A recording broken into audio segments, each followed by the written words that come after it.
Okay, hi everyone. I'm here with my good friend, Dr. Josh Red. He's been a friend of mine for, I don't know, over 20 years. And I met him when he was first a student. And now he's like a very esteemed clinician with multiple centers all over. Your clinic name is Red River, right? Right. That's right. Yep. Yep. So let's kind of do a little back in time. Correct me if I'm wrong, but I think the first time I met you was in Texas. I think you were at Parker, or is that right? Yeah. Yep. I was at Parker University. You came in, blessed my life. From that point on, it's been great, but no, in all seriousness, like I was last year in chiropractic school and heard about functional medicine. Yeah. Went to your seminar. I was like, this is what I'm doing from this point on. I'm not doing traditional chiropractic. It completely changed my mind. How old were you then?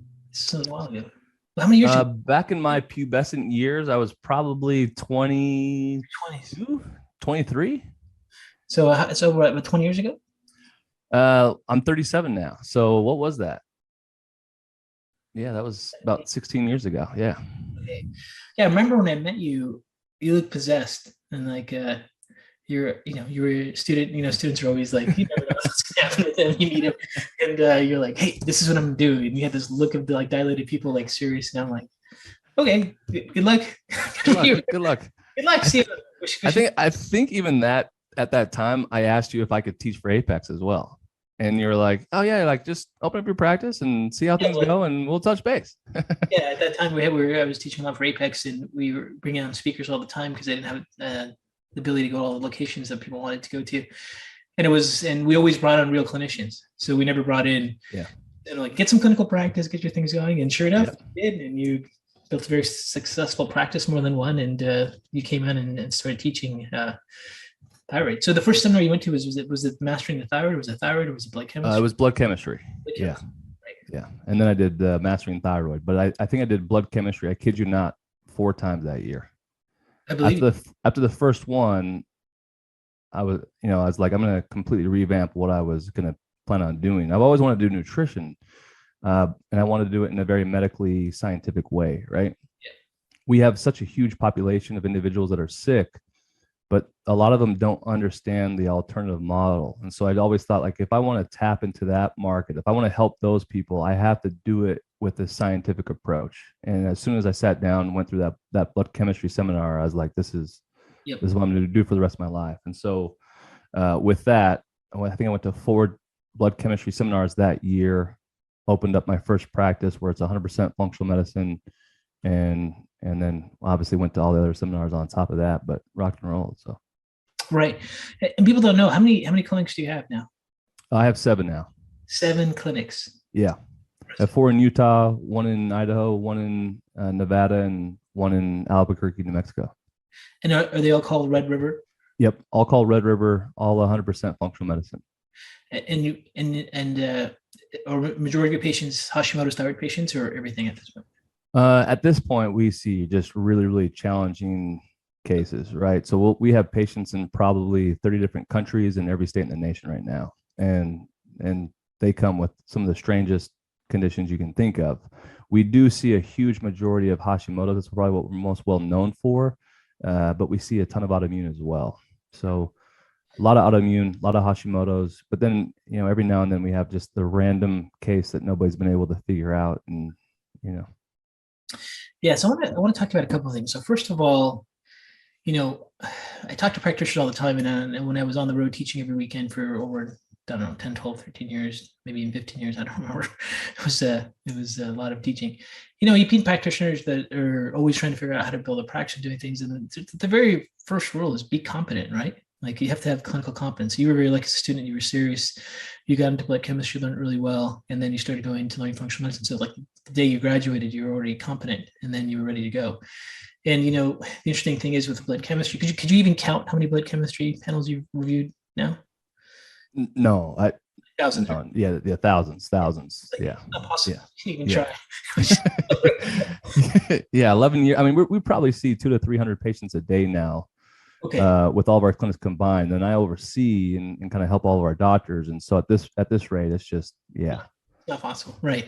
And what's interesting for me is, like, as I'm teaching functional medicine more, how many healthcare practitioners just don't have the fundamental basics? And it's like, you don't know how to read a CBC. And I'm not just talking about alternative medicine, I'm talking conventional medicine too. I mean, No, you're there's 100% right. competence all across the field. And without a doubt, medicine is big up there. And just the basic fundamental skills of like, I can't tell you how many times I've had people come in from prestigious hospitals and centers and being given iron for anemia that's not iron deficiency, anemia or B12, Yeah. or just total sloppy, incompetent care, right? Yeah. Yeah. It's like, and you see it, I'm sure we all see it. And it's like, okay, where's the level of competence? And it's like, what, like people, how do I know about chemistry? It's like, it's in every single textbook in the world. Like, this is not complex information. You just have to invest the time and do it, right? And, Right. Yeah. I think when you go to a course, you can organize it more, but it's just the basics. Like, if you really want to learn it, you can learn it. And even in school, like you only get limited, everyone gets some exposure for most healthcare disciplines, but it's not that complicated. So there's like this general loss of basic fundamental workups that people just don't have. 100%. And it's like in the new functional medicine world, they just jump into like functional medicine certification, and all they start doing is everything starts to the gut and doing GI panels. They don't do a routine exam. They don't do routine blood work. They don't make sure the patient's a candidate for the care, and that's what I'm saying as a practitioner. And I'm sure you're seeing the same things. Yeah. Oh yeah. Like, what do you think? Yeah, that's the biggest thing is you're right on that. We've lost touch on just the basic fundamentals of medicine. Like we don't touch patients anymore. We don't spend more than 15 minutes with patients. Yeah. Like healthcare and time with our patients is declining rapidly, right? Yeah. But the best part though is, and that's why for me the blood chemistry was so important, was because a simple basic blood test can go a long way. If we understand how to read a blood test, we understand what to do with that blood test once we get it back. It's a game changer. Because, and you're right, when it comes to the allopathic model, it's not like just the functional medicine practitioners or alternative doctors are incompetent when it comes to running basic blood tests. Everyone's incompetent. So to outperform most physicians, it's not like you have to understand and know everything about blood chemistry and have your knowledge when it comes to blood chemistry.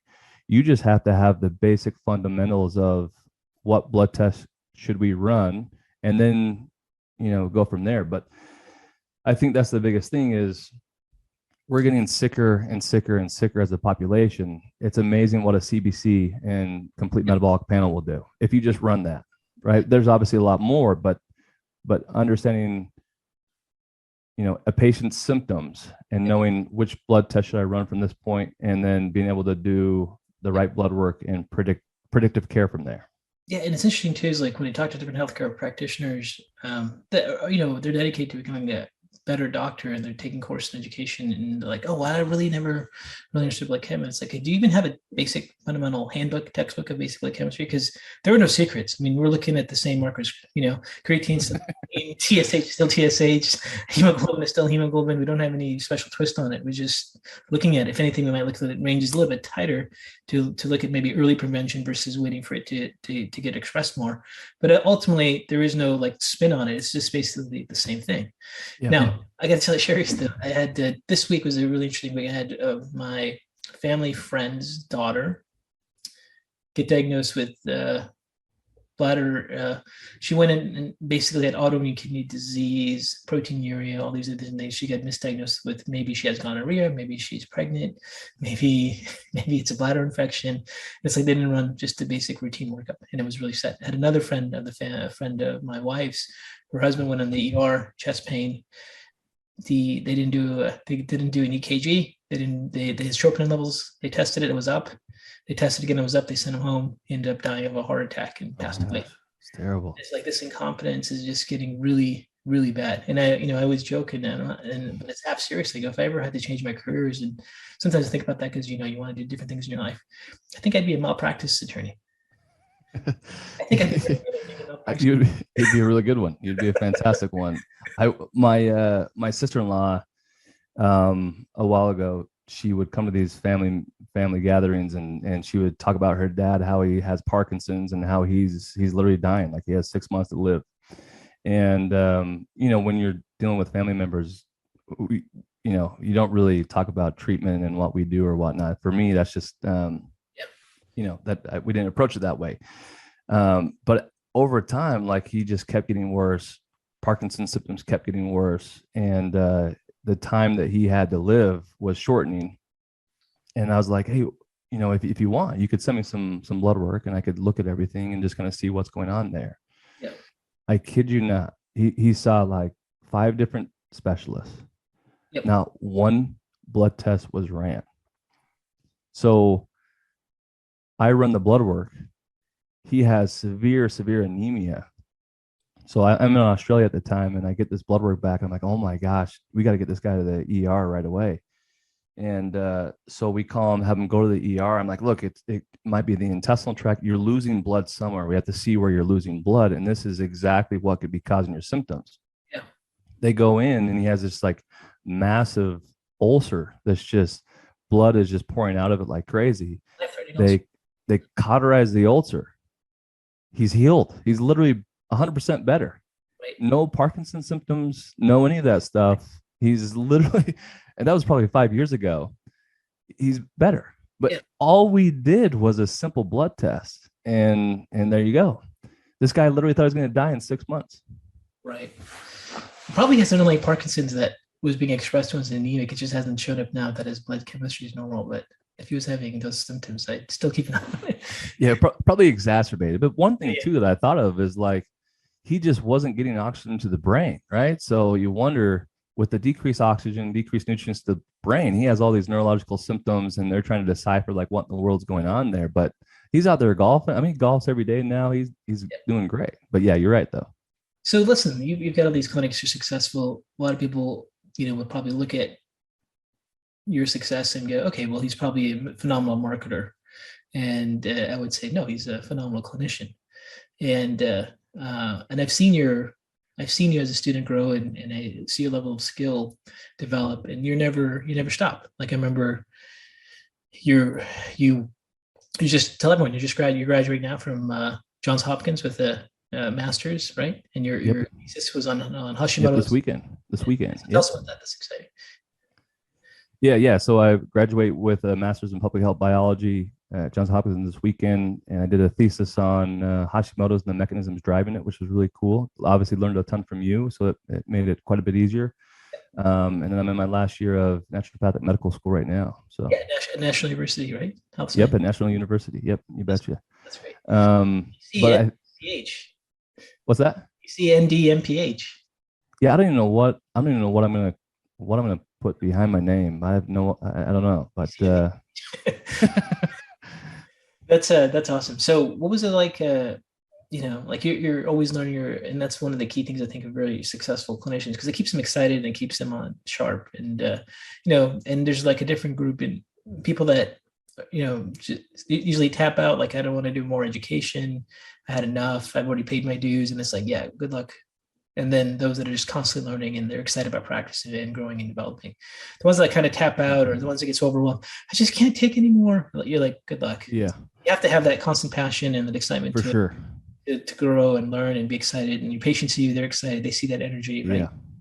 I think that's the biggest thing too, is everything's changing, right? Like even at Johns Hopkins, we're constantly trying to prove the research and science wrong, right? That's what we have to do.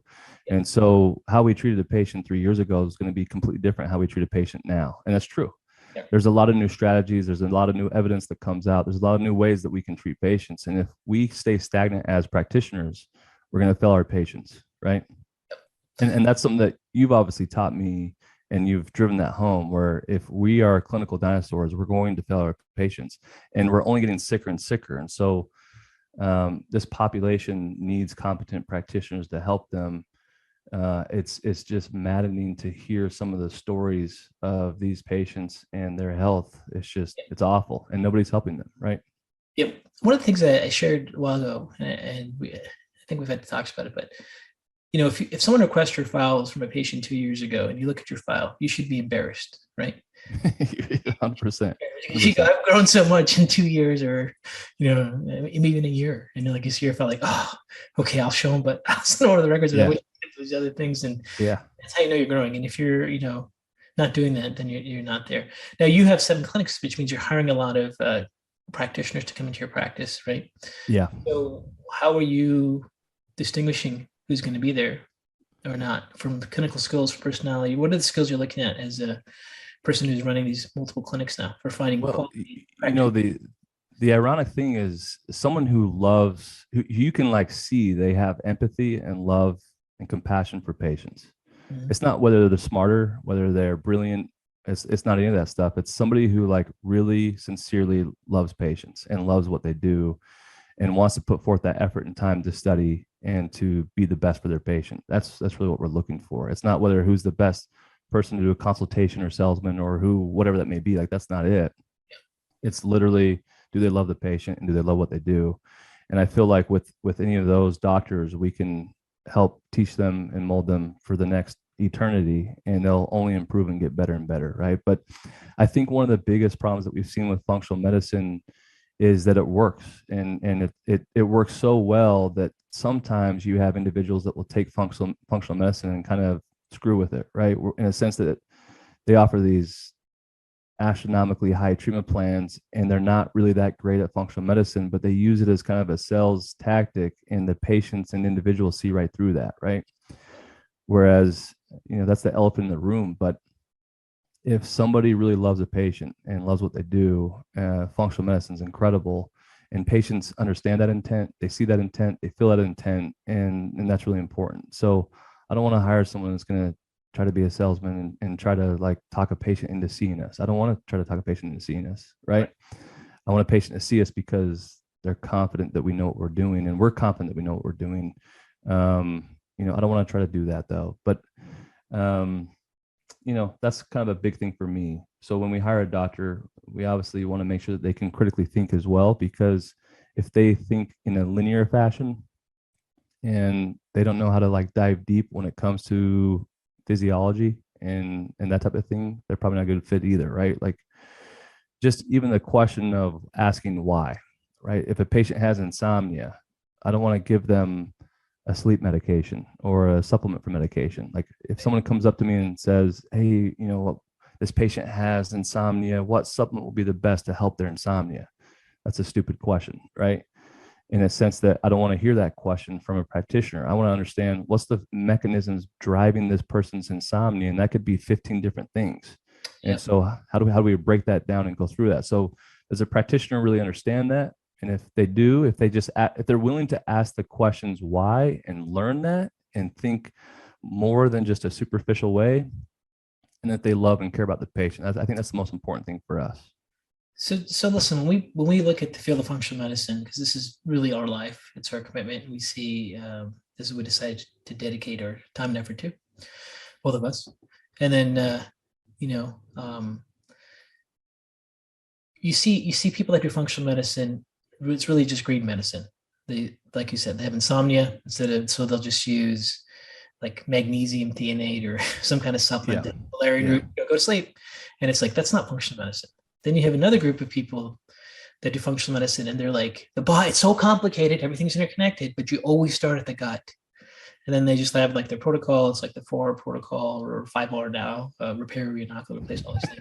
I don't even know what the fifth R is, to be honest. Um, but they do that, and then like that's where they start, and they just have their protocol, and they start everyone with one protocol. And it's like, if you do that, you're doing functional medicine, but you're doing functional medicine like really bad, like Yeah. really, really bad. Because it's not really Yeah. personal. One key component of functional medicine that it is individualized and personalized. And then the people that I think work at the highest, the top tier, is they can get rid of the smoke screen. They can figure out what the priorities are. They can start somewhere with one patient, and it's completely different than somewhere else. And not only that, but they start with one patient somewhere, but then they work through the case, because how they're responding, not responding to kids, like it's a dynamic process, almost like they're playing a song. It's always developing, right? That's what I'm Yeah. saying, and I know you Beautiful. practice Yeah. that, right? You're exactly right. It's beautiful. You have to admit, I didn't always get there. I mean, I wasn't always like that, right? At first, the beautiful thing about functional medicine in your seminars, for example, and you didn't, obviously, this is not, you haven't had me, I'm not saying this, just, I'm not getting paid for this or any of this stuff. I just love what you do. But the beautiful thing about your seminars is that you teach about the blood chemistry or the physiology or the problem, and then you give strategies that will help that problem. And so at first I was kind of, I mean, I was much deeper than like a greenopathy type thing where I was just giving supplements for symptoms. I wasn't doing that, but I was doing protocols, right? Like I would see problems in the blood. I would turn to my Apex manual, and then I would like, okay, what do I do with this? How do I help this? And I would implement a protocol that you guys helped me implement. And with 80% of the patients, that worked. And these are 80% of the patients that did not get help anywhere else in the world. But with 80% of the patients, that helped when I was young, right? Like my first patient, one of my first patients, she comes in, she starts bawling. She says she's at the end of her rope. Her husband's there. He's almost in tears. They've been to specialists all over the country. I don't even have to shave at the time. I don't even think I went through puberty yet, but I'm in there and she has Hashimoto's. She has Addison's disease. She has other autoimmune stuff. And she said her son was asked to draw a picture of her at school, and he drew a picture of her in bed because that's how he knew her mother, right? That's how he knew his mother. And she just said, I can't live anymore. This is how I'm going to live. And she says, you have to help me. And I remember I had gone to all your seminars and I had understood them, at least what I thought I understood them, but I never really saw like the clinical outcome yet, right? I heard about the clinical outcomes, but I never actually saw it for myself. So I remember sitting there with this patient, like, oh my heaven sakes, like how am I going to help this patient? I hope everything you taught me, Datis, is right. You know? And then I don't really know how to treat her. I'm like, hey, let's do blood work. So we do the blood work, obviously. And then once I get the blood work back, then I go to the Apex manuals and I start like customizing the treatment plan. And I'm like, for the first time, like trying to like piece this together. Like, how do I help this person? Oh, he said gluten and dairy were really bad for Hashimoto's patient. I'm going to get them off of that, right? She's eating whole grain. So that's one step. And then, oh, her liver's not functioning that well. She has AST and ALT enzymes that are high. Her blood sugar levels are not functioning well. Let's piece this together. And so I start this treatment plan, and within 30 to 60 days, she feels better than she has in 20 years. Right. And from that point, I was like, holy crap, this is incredible. This is what I'm going to do for the rest of my life. And then we had more and more patients like that. And then word spreads that you're actually helping people. And here we are today, you know? Yeah. Well, I mean, I think you bring up a couple good points. Like you have to start somewhere when you're first new. Like you have to have some, so you have to maybe start with protocols and things when you're first new, and that's normal. And even when you get more experience, you might have like a protocol you like to use when the mechanism is intestinal permeability, or if you have a mechanism you like to use if you're trying to reduce blood pressure or something. Yeah. You know, like you might fine tune it as they respond or not respond to things. But I mean, that's okay. There's some protocols as well. But it's just that depth going deeper is where we all strive to be. It's like playing chess. You first play, you try to move where you're not going to get killed, and then like that's what you have to start with. And then as you get more you maybe think of a plan or a strategy, and then you start thinking moves ahead. And same thing with focus, right? Yep, you're right. And that's exactly how we teach our doctors. Like, so when a doctor comes in and they have compassion, they have love for the patient, they'll obviously go to your seminars. That's the first thing we'll send them to. And then we'll help them with protocols, right? We'll help them with strategies that way. But then once they understand those protocols, then we want them to continue to go to seminars, continue to learn so that they can dive deeper and be able to assess, well, why in the world are we doing this? And are there other mechanisms that we could address that could have a bigger impact? And like you said, where you're playing a musical instrument, it is like that. It's beautiful. If you can identify that one mechanism and correct it, and all of a sudden it changes that patient's life, like there's nothing better in the world than that, right? And so teaching them through that process where we start out with like a base, and then we build from there to where then they're able to dive in deep and really understand the mechanisms and understand the patient. And you know, the funny thing about this too is just being able to communicate to a patient. Like, this is going to sound strange, but if I understand expectations for the patient, if I give them proper expectations, I may treat them the exact same, but my delivery and my communication for that patient somehow feels better. I didn't do anything different. I just communicated different. I set their expectations up to where they're a lot easier to achieve, and I help explain the physiology and help explain their situation. And just that gives them comfort, and that for some reason, as weird as it sounds, makes them feel better, right? Whereas I might have the exact same treatment as another guy, and that other guy just completely botched. He tried to oversell the treatment plan, or he tried to increase that patient's expectations, and he underdelivered. And I might see that patient next, and I address the physiology. I explain the physiology. I explain why they felt that way. I give them a better understanding of what our expectations are. And I might actually be doing the same stuff, but all of a sudden the patient feels better and their quality of life is better and they improve because we gave them the proper expectations too. So, as strange as it is, if somebody's listening to this, wondering how they can really help patients, giving them the right expectations and giving them the proper understanding from a physiological perspective, like patients are craving knowledge, they're craving education, they're craving time with the doctor who understands this stuff, and just that gives them the reassurance, and all of a sudden they feel better, right? I can't explain that part, but there it is, right? I didn't know what you're talking about is something I learned about a few years ago, which was there's an entire field of study in medicine that looks at the patient interaction and how that impacts outcomes. And I'm like, really? And I met one of the leading researchers that was doing that, and he was like, hey, if I wanted to, based on all the research if I wanted to really impact the best outcome of my patient, what are some key things I need to do? He's like, studies clearly show just putting your hand on the patient immediately changes outcomes. Just, hey, how are you? We're shaking a hand. Nice to see you. Just a genuine kind, and it all comes down to is genuine kindness and good communication. Looking him at the eye, making sure that you're not distracted when you're speaking to them. Like those things that you just talked about have clearly been shown in studies with patient interactions to have outcomes. But we're not doing that to be manipulated. We're doing that because it's how you interacting and genuinely, sincerely talk to the patient about what you think is happening, what's going on, and there's no hidden agenda, right? No, there's not. It's just in fact, it's the opposite of any hidden agenda. It's just, I want to be completely honest and transparent with our patients. I don't want to try to oversell them and underdeliver. That's not me. I want to minimize their expectations and then overachieve. So it's a win-win situation for all of us, right? So in my career, I don't know where you are with the things, because we have different models. I have a very small, focused, low volume, just me in office, one-on-one with small group of patients. And you have clinics, so we're working in different worlds. But like in my world, when I get a new patient, I do a case review, and I actually try to talk them out of care. I usually just and I mean sincere, like, I'm not sure if I can help you. And guess what? I really don't know if I can help them. You might just come here, waste all this time, energy, and money, might not do anything for you. I don't know. And then just kind of go through it. And, oh, you have this is really a progressive disease, or you have a neurodegenerative disease. It's going to continue 100% to get worse no matter everything we do. You're still wanting to come in and just have that honest discussion. You have not it's uncurable. It's before its remission. And we don't know what your outcomes in remission be, or if you can even get into it. Do you understand that? And just having that real honest talk, I felt I had to do over time. Not and I can just say I did it for the patient, but it was really more for me being able to handle complex patients, because you have to.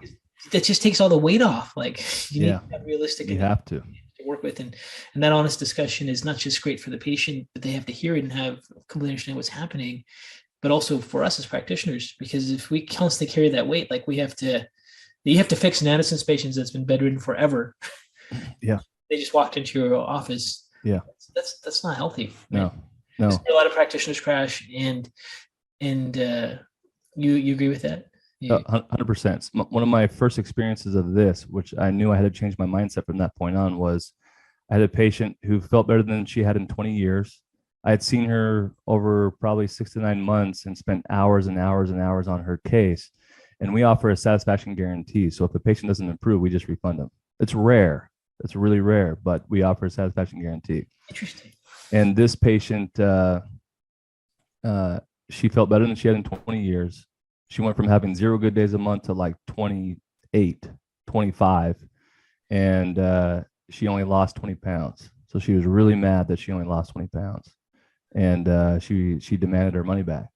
So I literally wrote her a check for everything she paid us and handed it to her.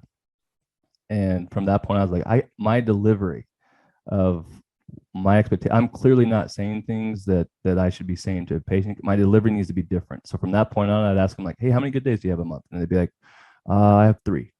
When's the last time you felt good? 10 years ago. Okay. Our goal is to have 15 good days. Yeah.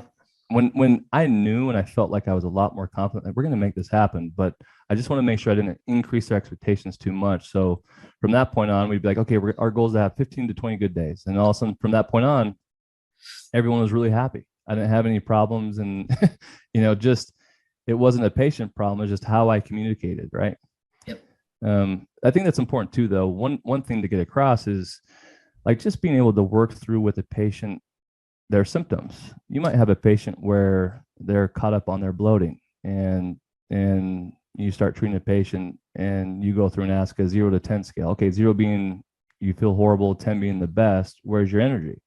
Like, so I had a patient who was really frustrated with care just recently, and we started going through all of her symptoms, and like everything was markedly improved, except for her bloating, which we've obviously fixed since then. But she was really frustrated. She was really anxious with her care, and she was really frustrated with where she was at. But being able to like ask her the right questions, see where she was improving, and then being able to work with her when it comes to the proper expectations instantaneously in one visit, she's like, oh my gosh, I feel so much better just knowing this. Knowing that this is the process and this is kind of like our path. Like, I see how much better I feel already. This is awesome. So she went from like, within 20 minutes, she went from like being really distraught and frustrated to like, oh, this all makes sense now. Right. So even being able to like clinically ask the right questions to gauge objectively, is the patient improving or not? Right. Yeah, you make a really good point. Let's talk about that. Establishing really clear, realistic goals in part of your treatment plan is essential. Like, Huge. like how many good days versus bad days. I still, I do that. I've been to do that my whole career. I always wanted to go, hey, what are we trying to do? Is it just to have like recently I was working with a Parkinson's patient. She just freezes. She'll have days where she's just freezing. And it's like, okay, if we can, instead of freezing completely for 5 days a week, freeze 3 days a week and that function better than those other days, would that be a realistic goal? Because she's not going to be cured of Parkinson's. No, no. Life-changing, amazing. I'm okay, well then Yep. let's focus on that goal. And then it's like, okay, now we have something real to work with. And it's real to work with. So, I'm not going to be completely burned out trying to cure her of a Parkinson's disease, which is impossible. Yeah. Yeah. And you're setting yourself up for failure if you try to do that. And I've seen clinicians, even some of my own at Red River, where initially, unintentionally, they're setting themselves up for failure, right? By not communicating properly and not delivering the right expectations. And that obviously comes with time. As you understand this and as you understand the physiology and you understand these conditions, you get a good gauge of, as far as like, that might not be realistic to even say to that patient, or this is more realistic or whatnot. But so that comes with time. But initially though, you got to understand this concept of, under, you want to minimize their expectations and overachieve. You're going to be a lot happier as a practitioner by doing that, and the patient's going to be a lot happier. And then you don't go to a schedule where you see 5 patients on there and you want to just walk right out of the office and lay in your car until it gets too hot, right? Or whatever it is. Open discussions. And there's nothing worse than being burnt out and going through this process and having really unhappy patients just because you didn't give proper instructions and the proper delivery there. Yeah. So let's talk about the development. And I can share with you my personal experience going through it. And I'm sure it's similar to yours and other people's. But when you first start, when you first graduate, or maybe you graduate from, you start getting into functional medicine first thing for everyone is like, does this actually work? Yeah. Like, does this actually work? Can I actually reduce someone's gut and have their systemic joint pain go away, or the brain depression go away by working on there? And like, I don't know. Let's really see. And then like, you need to have a few of those to actually go, wow, this actually does work. So you're in that initial phase of just like, wow, this really works. And I think what happens to a lot of people is then they go to like, then they get cocky because they're like, I just saw so-and-so and no one else figured it out. And this is so easy. And then like, so you see like there's some practitioners in the early stage who just go, oh my God, this does work. This is amazing. To the next stage, we're like, I'm awesome. Like I see everyone, they get into that phase and think they're super cool. And then if they can, and then what happens? So obviously, because real life is you get beat down because you're not as you think. They're not all going to be that way. There's too many variables for all of us to know how to treat. There's too many complex variables. And then as people get beaten down, some may shift, some may get out, and then some will continue. And then those that continue just start to get humble. And you're like, okay, just be humble and just work through the case. And you're not the only factor of the patient getting better or not. You're just someone to help them in the process. And you just do your best you can and communicate openly and honestly. And then you can start handling these more complex cases. And because there's a world that's just needs to have people help complex cases that are not going to be a simple nutrient protocol or drug. They need complete evaluation, personalized approach. So you start working with those patients, and then you start to realize, okay, you work with some patients that you may have, like I've worked with patients who I thought, man, I just really didn't do anything with them. And I felt bad, and they kind of fade out of care over the years. And like, I remember running to some of these patients at various places. Like sometimes I remember running into a patient at airport, and I'm like, oh, hey, how are you doing? And he goes, oh my God, it's so nice to see you. You made a huge difference in my life. And I'm thinking, I did? I thought I totally crashed and burned and failed, and it was totally, totally wasted your time. He's like, no. Yeah. You're like, okay. And then over the years, that happens to more and more. You realize even these patients that, you thought you may have totally, not had the best outcome. They're really grateful, and you may have had more outcome with them than you think. And that's important. I think that happens in the career of someone that's progressing at that point. And then there's the point where you're just like, well, just do my best. I'm gonna work hard. I'm constantly learning. Yeah. That's great. Just as far as like long-term happiness with your profession and with what you're doing, and making sure that those expectations, even for yourself, are where they need to be is great, right? Is your journey similar? I teach our doctors what you just said.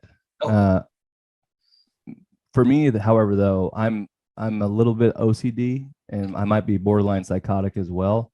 Where it's like, I literally want to know everything about everything. Like, I really feel like if a patient doesn't do as well, I feel like I want to know all about that case. I want to know how to help that patient.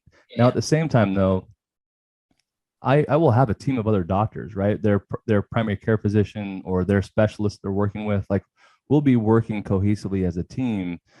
But I get to the point to where I literally want to understand everything that I can, and I want to educate the patient well enough to help their quality of life improve. Right. And I don't ever give myself the opportunity, and this is a bad thing, so don't do this, but like if a patient declines, there's a variable that you didn't catch which caused that patient to decline, right?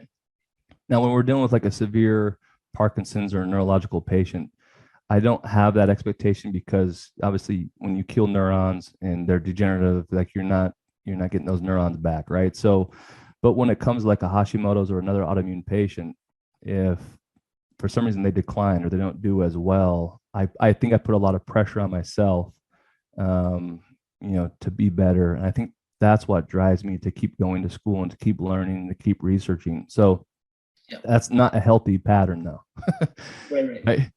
Meaning, no, I mean, you have to have some of that, because you get burnt out if you don't. You'd be excited, and it's like, it's not like if I see a patient go downhill, I go, well, I tried. I think, no, sure. What am I missing? It's like personal. I still take each case I work with is still personal. They're in my world, which means I'm not missing something. I'm not find it. I'm not going to be the incompetent person on this. I'm going to do it. There's also a point of like, okay, like I don't know what else to do. For sure. And then you have to have peace with that. Yeah, when you're starting out too, you have to have that. And as you're growing and as you're getting traction, I think that's really important. It's important for your happiness. Where I'm at right now, I literally want to know everything about everything. And so even like with the patient's diet, lifestyle, all that stuff, like rather than like throwing our hands up and being like, well, those are just normal symptoms you're going to have. Like, I literally want to know everything about the patient so that I can find that one thing and correct it or have them stop doing it. And then all of a sudden I find it.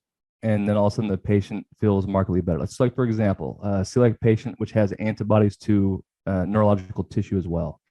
So every time that she has any type of cross-contamination, her brain, she gets really, really dizzy and really fatigued. And she just has these intense neurological symptoms. She's doing incredible. Her quality of life improved. And then all of a sudden it didn't, and we didn't know why, and we sat down and tried to figure it out. And so I spent a ton of time having to write out what she eats, what she does. I spent a ton of time trying to identify what that was, rather than just trying to give her a supplement. to help with her brain fog and dizziness. I wanted to know why she just started to decline. Lo and behold, she had this like powder that she was using that had rice in it, and she was cross reacting to the rice, and it was causing the neurological symptoms. As soon as we figured that out, she stopped the rice, and her quality of life went back to like a 9 out of 10, right? Substantially better. But had I just been like, it's just, it is what it is. You're going to have symptoms. Exactly. Then, you know, like for me personally, like I don't feel like patients who are under my care, they shouldn't just like progress, and then decline ever. Like it should be a slow progression, and they should just get better and better and better to a certain extent. Now you're going to have like hills and valleys when it comes to like menstrual cycles and things like that. But if I'm managing a patient case, I should see continual progression. And if all of a sudden they decline, there's a variable that either they did or I did that caused it to flare up. And we have to identify exactly what that mechanism was or what that variable was. Yeah. And once we identify that pattern or that problem and we correct it, then all of a sudden that patient goes up. And we've seen this over time, over and over and over again, to where that's just what my expectations are. But I don't tell the patients about that. I don't tell the patients about my psychotic expectations for myself. But that's what I have, right? Yeah. No, and you have to have like those, continued follow-up throughs, and then also time to reflect. I think sometimes when you get so busy, like for me, like you see this chair behind me. Oh yeah. Yeah. There's a chair, this chair, another chair. I probably spend 1 or 2 hours a day just sitting in that chair, just thinking. It's great. Anything else? And like I go, like Monica comes like, "What are you doing?" I'm like, "I'm just thinking." Like,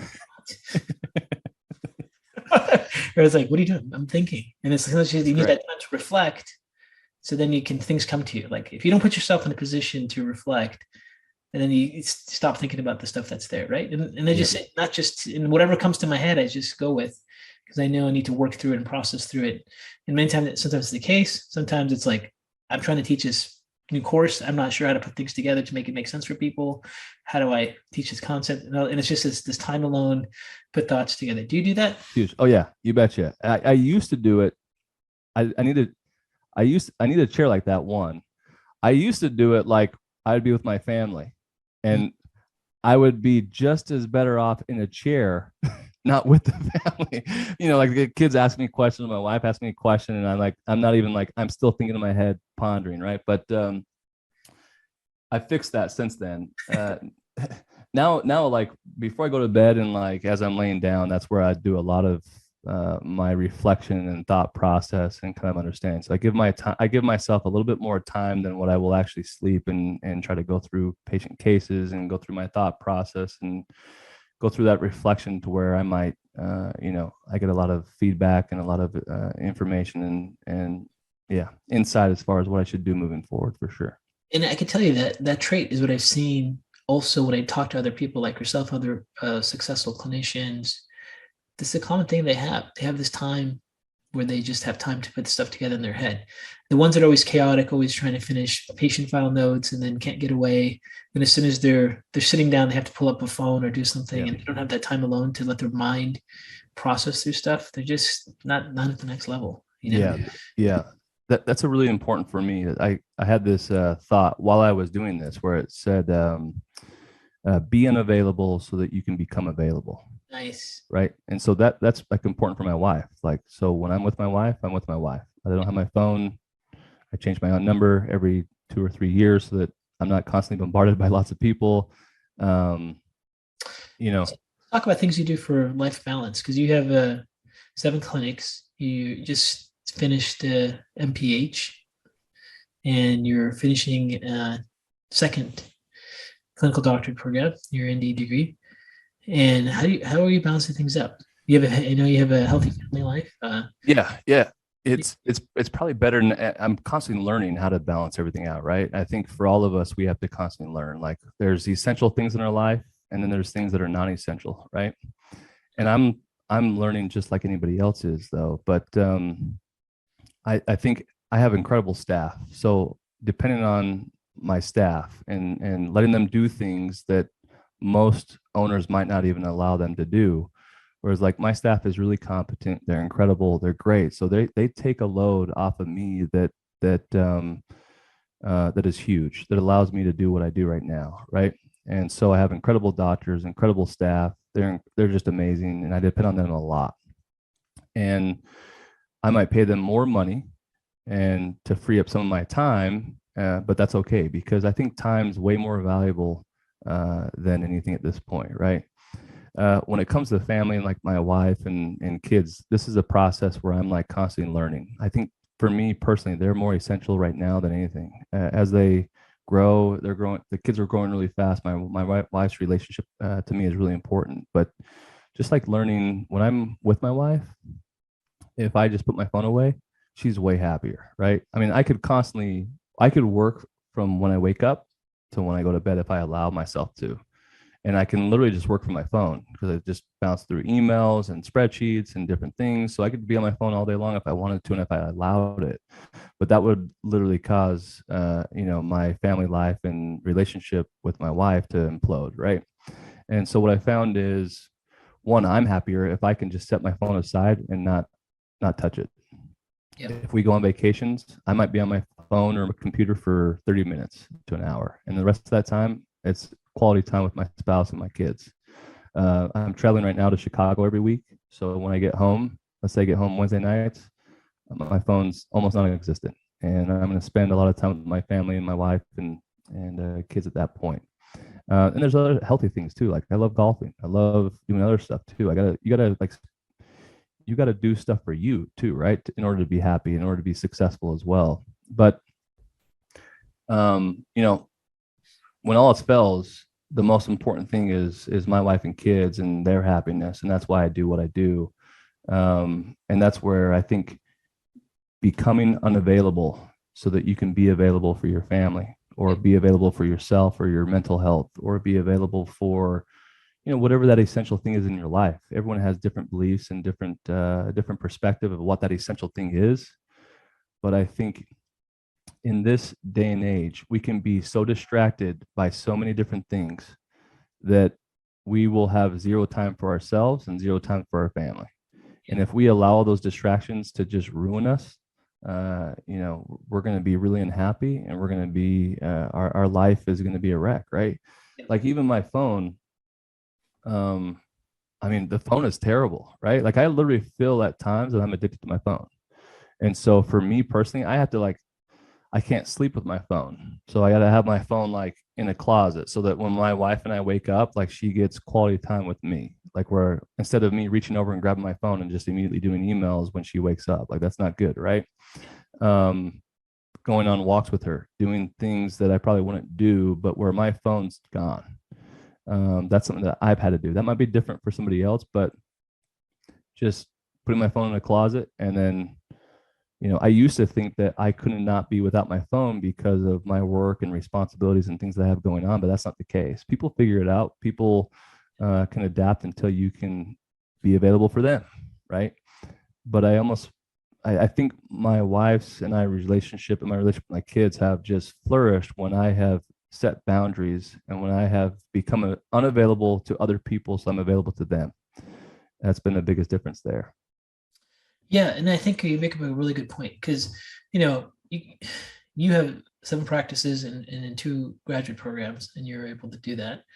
You could easily say, "Hey, I'm so busy, I don't know what to do." You can just throw that in there.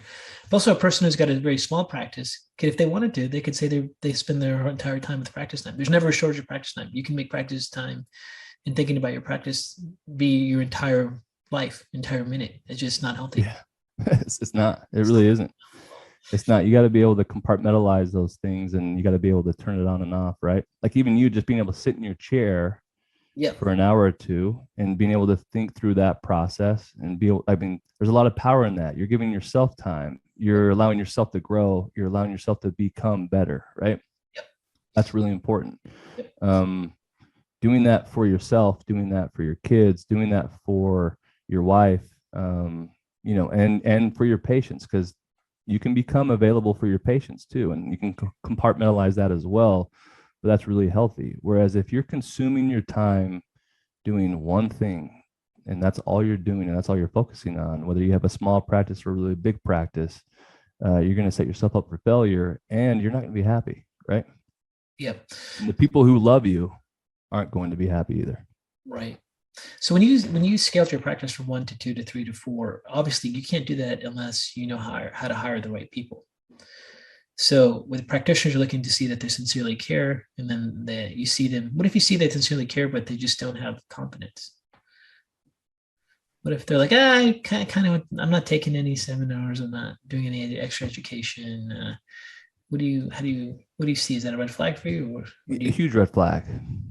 Yeah, I don't think we've never really hired anyone like that. Fortunately, the doctors that have worked for us have been incredible, and they're constantly learning. They themselves are teaching. They're constantly trying to better themselves and get better. So, fortunately, that hasn't happened. If we had a doctor like that, I don't think I would allow them to work for us, just because we have to constantly be innovative. We have to constantly grow. We have to constantly learn. We have to constantly improve ourselves. Otherwise, we're just setting ourselves up for failure. And for me, owning these practice, I have to have ownership over these patients, even though might not be directly seeing them. I need to make sure that they're getting the best quality of care that they can get. And I need to make sure that the doctors stay on task and stay on top of their education and their knowledge and their growth as well. So, okay, um, that's been really important for us. We fortunately haven't had to allow that, but if we saw that, I wouldn't allow that. right. I mean, a big part of, let's say you have certain attributes other people don't have. One of them is the ability to find a team. Like that's a huge part of very successful people. They know how to find a team. Yeah. Being able to have the skills to kind of read through people and determine if they're going to be a good fit for your clinic and have skills and have passion. What about with your staff? What are the qualities you're looking for in hiring new staff people? Same thing with the staff is again, I don't care about their ability to do a spreadsheet. I don't care about, there's a lot of things that we can train. It's really about their presence and their light, right? Are they able to pick up a phone and answer it and show compassion because they're dealing with really, really sick individuals, right? Really, really sick individuals are calling. We need somebody that can convey that empathy, convey that love, convey that compassion. And that's really the big thing for us. One thing that we do that's been really beneficial is, we pay a lot of our employees based off of like a bonus. So they have, so for example, they're invested into the company, right? Even our doctors, we give our doctors and our staff a lot of autonomy to where the more successful they become, the more successful our patients are, the happier our patients are, the more money they actually make. Our doctors and our staff aren't paid on like a hourly, like they get paid hourly, but our goal is to get them to make a lot more than they do hourly, right? Because the harder they work, the more compassionate they are, the better they are at their job, the more successful they're going to be, and also the more successful the patients are going to be, right? And the healthier they'll become. And so we put them on a pay scale that gives them the autonomy, but also they feel like they're invested in the company, right? To where they're a lot more driven, a lot more motivated to help these patients than just clocking in at 9, going home at 5, and not really caring any other way, right? That's been something that might separate us from other individuals and other practices. Josh, you have seven clinics now. I'm sure eight's coming, and then maybe nine. So what happens from 7 to 8? Is there a doctor that's working with you for a while goes, hey, I want to branch out to another location? And Yeah, yeah, that's yeah. the process typically. That's kind of where we're at right now. Our what my role and responsibility used to be, we now have doctors that fill that role. Right. Because you can't manage 7 clinics anymore. So we have doctors that run multiple clinics now, that who we trust and who I care about and who are really, really smart and brilliant, who now take on a role that I had, and they fill that gap there. There's other doctors though that are up and coming who are just killing it and are incredible, and they might have those expectations where it's like, hey, look, is there a way that I could manage more than one practice? And those are opportunities that we give them, right? And so we're in the process of doing that actually right now with one of our doctors. His name Dr. Torres, who is just he's awesome and amazing, and he's constantly learning, constantly growing. He's a great doctor, but that's something where he's taking that next step to where he'll be able to manage a few clinics now and be able to run them and kind of have a team under him of other doctors and other staff to where he'll be able to help them grow and help train and all that as well. So yeah, you're exactly right. Okay. And is your practice insurance-based, cash-based, or?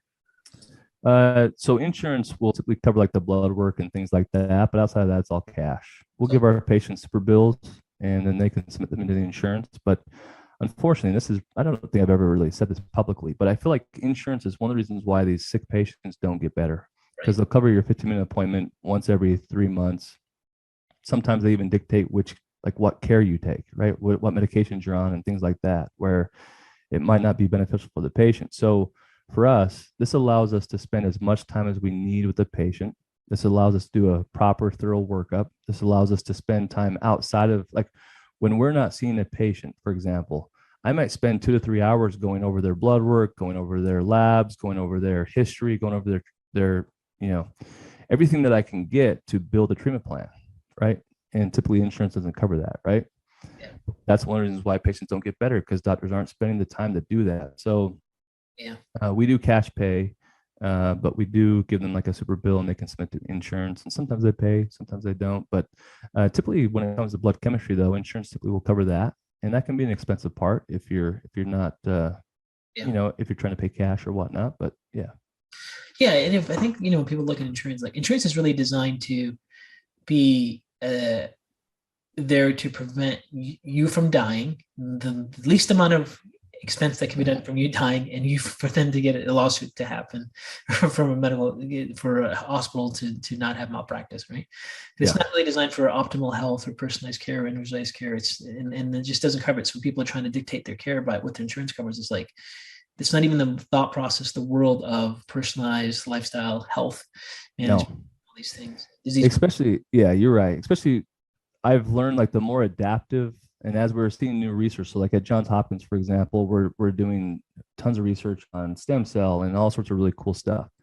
I'm learning that like the more adaptive and the more innovative you are, if you have concepts and things that are helping a patient, it might take the insurance company 15 years before they even accept that type of care. So, there's also that hurdle, but you're right.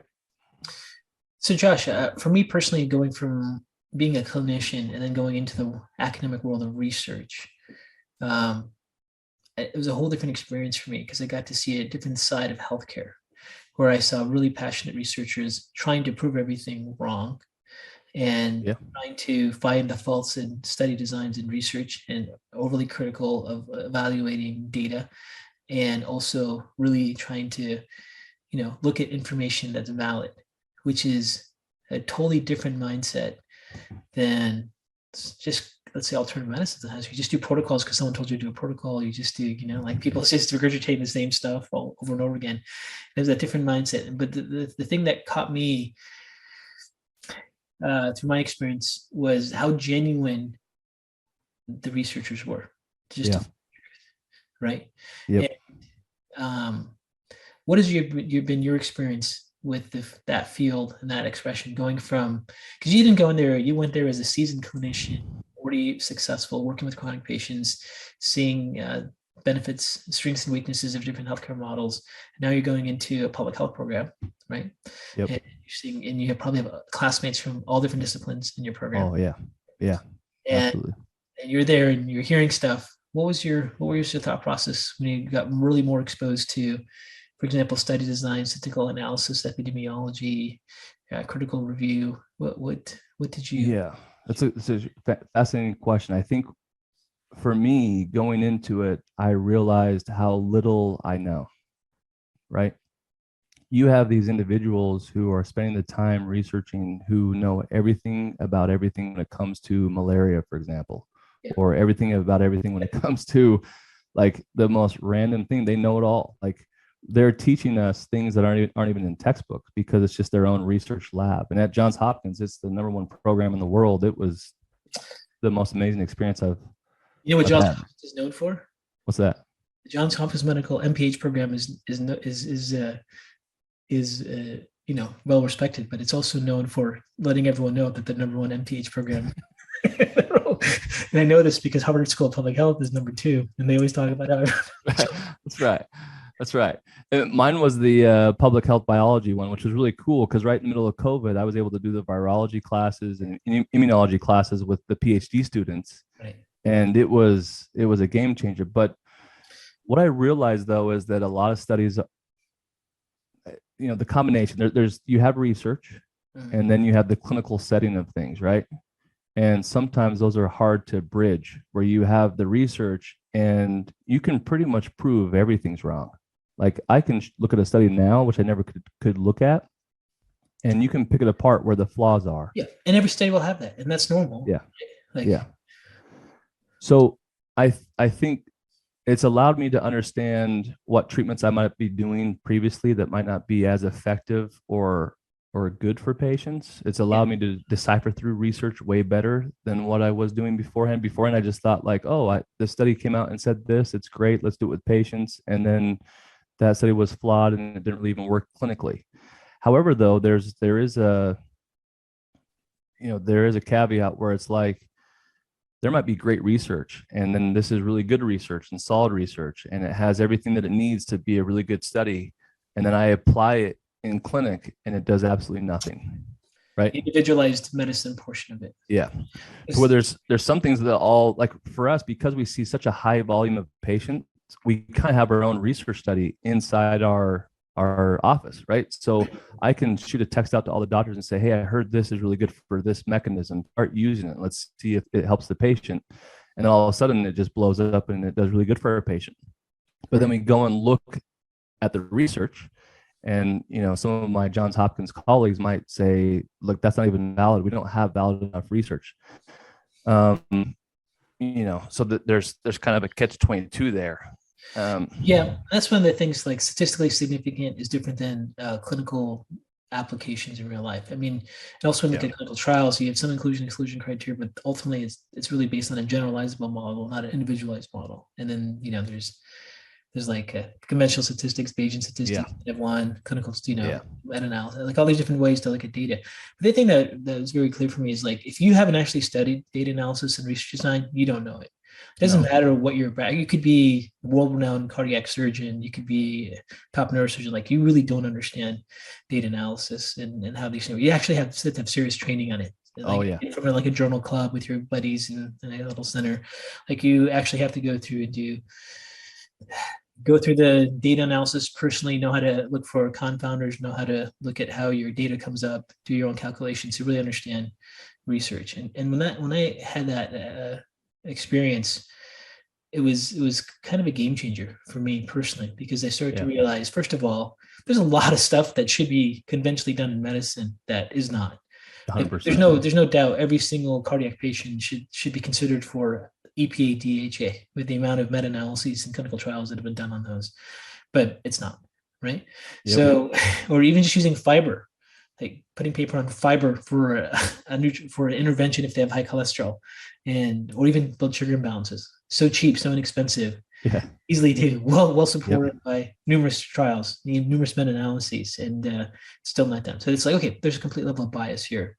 So it's not really all about research for a lot of people. And then, but people that don't anything goes, there's no research behind it. And then you get the idiots that are like, well, I don't do anything that has no research. And like, well, what do you mean? And then also, they don't even understand research design. Like they think every single question could be answered by a research design model, and they can't. And then this is where individualized medicine comes in. And then I don't know if you guys got into N-of-1 research, where you look at individualized statistics, which is not based like on a p-value, but individual response with multiple variables, where you look at baseline compared to other. But that's the whole different area, and no one's actually trained in that area, and it's kind of like this level of frustration that I think we have. So, anyways, I couldn't agree more. That's something where going into this program, it opened my eyes to a whole new level, and I think it's allowed me to be a much better practitioner. But it's challenged me in a lot of ways that I thought I was here. And then these guys that are brilliant, that understand the research way better than I do, challenge me in ways that nobody's ever been able to challenge me before. Right. And I like that too. I think that allows me to not be stagnant, where I can be like, I can humble myself to know I have a lot more to learn and I have a lot more to understand. And I don't want to be around a guy that's constantly patting me on the back, telling me how great I am. I don't want to be around that person. I want to be around the person who sticks his face in research and understands this stuff and is constantly challenging me and helping me think differently. And that's what this program did for me, right? Right. But the research side of things is fantastic. I love it. It's going to allow me to be a lot better practitioner moving forward. At Johns Hopkins, which is a leading institution, world respected, right? On the top of the world. You had a lot of diversity in your class, right? Yeah. All different backgrounds. In my immunology class, which is one of the hardest classes taught at Johns Hopkins, I think we started with over 100 students, and I think 30 finished. Yeah. Actually had a grade in the class. I think I was the only American in the class, maybe a handful, one of 5 in the class. And you're coming in as a DC. Yeah. And most of them were conventional MD. Yeah. They're medical, leaders of medical institutions. They're already medical doctors. They're doing their PhDs. Yeah. They have a rich conventional medical model background for sure. Yeah. So when I did a master medical science clinical investigation at Harvard Medical School, and it was run by the senior associate dean of the medical school. He was the person who accepted all of our applicants. We had 12 students, 12 class max. And then on the first day, he goes, "You guys were all picked because you're all different. And in medical research, we want everyone that completely thinks differently." So they're like, "Hey, we picked you because you're alternative." Medicine, we wanted to make sure we had someone completely different. So we had completely different specialists in each field. And they said the biggest breakthroughs in research happen when people come in from completely different backgrounds. Like they didn't want the exact same group of people there.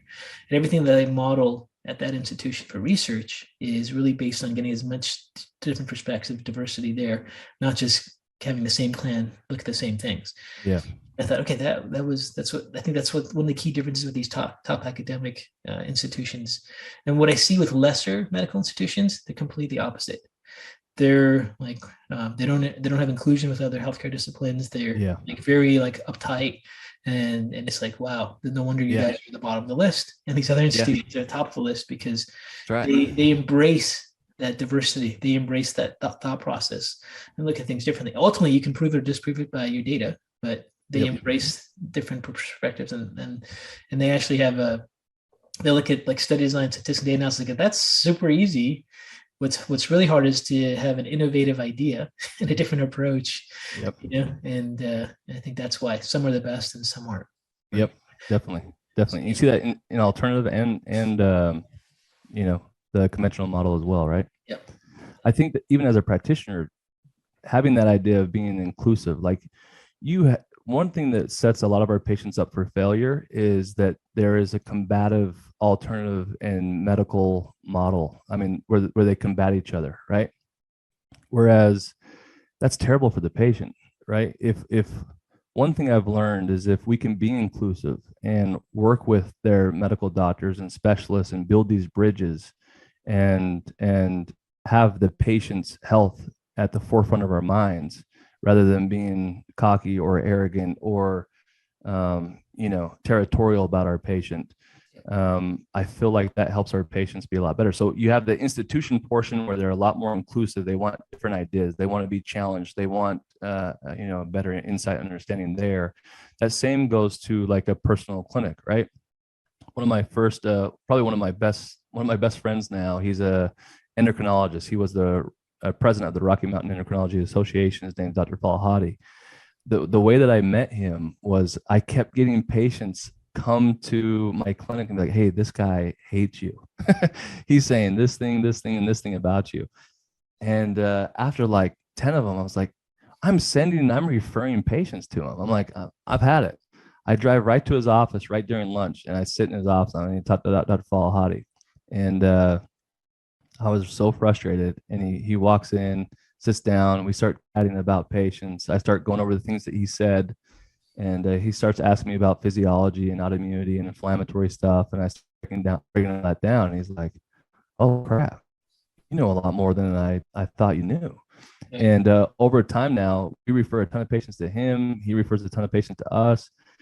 He gives us input that I might not think about. We give him input, and it's a really good cohesive relationship. And we've developed that with a lot of medical doctors and other specialists. Yeah. But just humbling ourselves and working together, it's allowed us to grow, and it's allowed our clinics to prosper as well, right? And the patients. This collaborative is very important. I like to do the same thing. If I have someone has an issue with that, I call them directly and confront them, have a strong discussion with them. Like I'm not going to be intimidated by a practitioner. There's just no possible way. Yeah. Like for me personally at this point, you want to talk? Let's talk. But it's also done for the patient's sake, not to argue with the patient, but I want to put the patient in a healthy environment. But also there's discussions like, hey, there's different models. This is a pharmaceutical model. This is a lifestyle model. This is a functional model. This is a let's say Oriental medicine, Eastern medicine model. Like there's different models. Like you're gonna get different biases and different opinions and different models, and you're navigating through all this thinking that there's one truth, but there's lots of different ways to approach this, and everyone's going to give you their biases. And this is my bias, and this is how this fits in. What's connecting with you, and just having them have that big picture of what's happening, I think is very helpful. Do you have those discussions? Yeah, 100%. And that's our goal that we have at River, is to do that with that, and the patient's the one that benefits the most when we're able to be open, have those discussions, be willing to learn and to understand concepts and views that we might not understand previously. It makes a huge benefit and gift for the patient for sure. So just to, I know we're a little bit over, but just to get some input from you with all your experience, what percentage of your success in practice has been the clinical environment you've set up for your patients and the staff, and what percent of it has been marketing? Geez, that's a great question. You obviously have to market and get out there and let people know of, because look, you'd be shocked. Nobody understands that diet, lifestyle, nutrition, our environment we live in, and our social life plays a significant role in our health. There's a lot of people that realize they may have like a deficiency in lisinopril or Lipitor, right? Jokes aside, like they feel like medication is the only thing that's helping them. At Johns Hopkins, there's in Maryland, there's 2 zip codes right next to each other with a 20-year lifespan difference. Literally, like one zip code dies 20 years earlier, their zip code lives 20 years longer, right? Do you think one is because they don't have metformin on hand, or just whatever it might be? But I think it goes to show you that diet, lifestyle, and nutrition plays a huge role, right? And so what were we even talking about? What was the question? What percent, like you've been very successful, what percent of your practice is marketing play a role? Oh, yeah. Success of practice is the clinical environment. So I think the important thing is to, like, there's a lot of people that don't understand functional medicine, don't know about functional medicine. They don't know that there's an alternative that can make a profound impact in their life, right? And so there's a key where you have to market, and in doing so, you're going to be helping bless these patients' lives, right? I think just educating and teaching these individuals is really important. So for us, we market a lot, right? We have a lot of different marketing. We have social media, and we have a lot of, like, we give and donate a lot of our time doing podcasts and social media and interviews because we feel like it's important for the patient. But in doing so, that's marketing, right? But at the same time, when we first opened up Red River, we had to rely a lot on marketing. A bulk of our patient base came from marketing. Now, most of our patient base comes from because other patients had a great experience, or because referrals or whatnot. A bulk of our patients come from that, and so we tend to rely less on marketing now than we ever have. But initially, when you first open up a clinic, you have to market yourself. You have to go out there and teach. You have to go out there and educate. You have to go out and let people be aware that there's other alternatives that are going to be fantastic for their health and for their longevity, right? Yep. And I think for most people, either whether start a functional medicine practice after being a seasoned clinician for a while, or just graduate and starting to do functional medicine, it's the same situation. So getting out there and letting people know what you do is very effective. Did you have I thought you had a radio program for a while, or what kind of things did work best for you? So when I first graduated from chiropractic school, I was out in like restaurants and different like health stores, health food stores. I mean, it had like a little sign and it looked embarrassing. It probably was embarrassing, but I was out there like just getting my face in front of people, right? Just being able to talk to people. That was where I aggressively spent a lot of my time doing that. And so at first, if I worked 3 days a week, the other 2 days or 3 days, I was out getting my face in front of people and just educating them. And I spent a ton of time doing that. And that was that. I had a patient though that was high up in ABC, and they came in and ended up just we improved their life tremendously. And from that point on, they said, "Hey, can you come on ABC and come on do a news story on you or whatnot, or could you be a health expert for ABC?" So, that was awesome because I was able to now go on TV from that point on, and it kind of changed our career and just blew up from that point on. But even before that, though, spending the time getting out and educating individuals in a lot of different ways, that allowed us to see a lot of patients and get our name out there. That ended up being great. So, yeah, I mean, there's no doubt that you were not shy of putting yourself out there, which is the key to your success. And then an opportunity that came in that you were able to take advantage of, but you didn't have things in place that were effective. It would have all fizzled out. Right? Yeah, so that's the biggest problem. There's tons of people that market, and they have 1 out of 5-star reviews. They have horrible patient experiences, and then they botch it for functional medicine. Right? We don't want those individuals. Yeah. You have to clinically know what you're doing. You have to clinically be working hard and doing all that you can for the patient. You have to have the right intent so the patient can actually feel that and see it. Yeah. And having that intent is what makes this whole thing progress and what makes it awesome, right? Yeah. That's where a lot of our patients now just come from other patient referrals because they love our doctors. They felt their intent. They know what we're about, and there it is, right? Yeah. Yeah. So I always end with one last question. The question is, what advice would you give to new practitioners, people new to functional medicine, starting out in that specialty? What advice would you give to really experienced functional medicine practitioners? So the new practitioners, I would say get to your seminars. You make it a lot easier. Back in the day, we had to fly to California. We had to fly over the country to see you. Whereas now they can go to the Krausian Institute, right, purchase those seminars, and they can blitz through that. And I mean, they have at their disposal a ton of great information. So if you're a new practitioner feeling like you want to get into functional medicine, no matter what you do, I would download your seminars, get in there and listen to them, watch them, read them, and then redo that over and over. The blood chemistry seminar was really the one that changed my life, right? Whereas if I can get to the point where like I'm in an airport and I can pretty much look at a person and be like, I know what that person's blood work looks like. Right. I've made it, right? Or even just talk to an individual and I can predict what their blood work looks like. I've made it, right? Yeah. Even if like I look at blood work and I can predict who that patient is, what their symptoms are, and what they look like, if you can master blood chemistry that well, you're going to kick some major butt, right? So spend the time learning that and learning the protocols that if this marker's off, what do I do? How do I improve it? That's the biggest thing. Like nobody would believe us. But if I show you blood work of a patient day 1, and then I show you blood work of a patient day 30, like even some medical doctors and conventional doctors will see that and be like, no, that's not possible. There's no way that he was able to change it that way or that you were able to change it that way, right? Yeah. Whereas like these strategies that you've taught us and the strategies that we have at our disposal, it is freaking incredible, right? I mean, we're able to make significant changes in the blood chemistry just with the stuff that you've taught us, right? And so for new practitioners, I would say get to the blood chemistry seminars, understand that inside and out, and it will change your practice.